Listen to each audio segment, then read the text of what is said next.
Warfare, A24's upcoming gritty exploration of modern combat by Garland and Ray Mendoza looks like the perfect follow-up to Garland's last hit. Starring an ensemble cast of some of Hollywood's most talented up-and-coming stars, Warfare is a collaboration between Garland and Ray Mendoza, a former Navy SEAL whose real-world combat experiences serve as the inspiration for the war action movie. Mendoza and Garland actually worked together on Garland's last film, for which Mendoza was the military supervisor. That movie, the 2024 dystopian thriller Civil War, was just the latest in a long line of critically acclaimed movies from the talented writer, director. Warfare's early Rotten Tomatoes score has already surpassed its predecessor, and while that number will certainly change as more critics see the movie, the first reactions certainly make it seem as though it will fall in line with the rest of Garland's celebrated filmography. For those who appreciated the raw, unfiltered violence and cold, but necessary message of Civil War, Warfare should be a powerful experience. What Warfare's early reviews are saying about Garland's new war movie. First reactions are overwhelmingly positive. 3 Navy SEALs aiming their guns in different directions in Warfare. Critics who have registered reviews already for Warfare have praised its authenticity almost universally.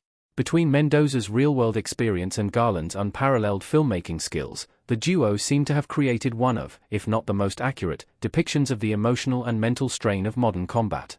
The action is described as relentless, brutal, and visceral, and many critics praise the non-stop tension that's present throughout the movie, as the soldiers the camera follows in real time do what they can to survive a hellish city war zone. And in her review of Warfare, Screen Rant's Mary Castle noted that one of the movie's main attributes is how undeniably real the pull of the action is for the viewer.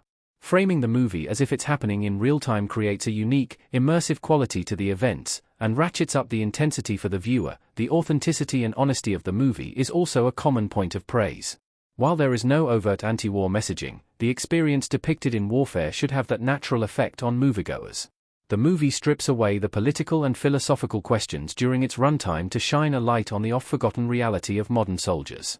As Mendoza himself noted in Empire magazine, if you watch that and you're like, yeah, war is awesome, then there's probably something wrong with you. This is what war looks like. It sounds like Warfare builds on some of Civil War's best elements. It underlines the unflinching brutality of war. The dystopian America portrayed in Civil War focused not on the political origins of the conflict, but the real, everyday experiences of the people who fight it, or in some cases, attempt to ignore it. Seen from the perspective of war journalists, Civil War showcases the terror and anxiety of combat in a few key sequences, although it's not the movie's central purpose. Warfare, on the other hand, does that for the entire movie, truly immersing the viewer in the reality of a battle where the only goal is the survival of yourself and your comrades. Warfare's Rotten Tomatoes score is even better than Civil War's, but it's early. The movie's reception started on a high note. Charles Melton as Jake surrounded by his platoon in Warfare. As of this writing, Warfare has a Rotten Tomatoes tomato meter score of 94%, with 34 verified critic reviews submitted.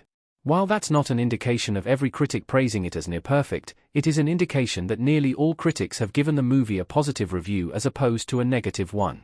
Nearly a year after its release, Civil War boasts a tomato meter score of 81%, while its audience-based popcorn meter score sits at a much lower 69%.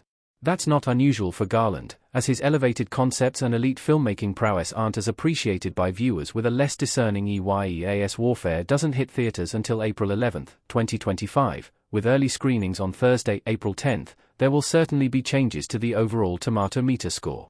Civil War's score is based on a whopping 398 verified critic reviews, so it's certainly possible that Warfare settles into the sub-90% stratosphere by the end of its theatrical run. However, with such an overwhelmingly positive head start on a decent sample size, the score isn't based on the 5th of June reviews. Warfare seems destined to land among Garland's most lauded directorial excursions.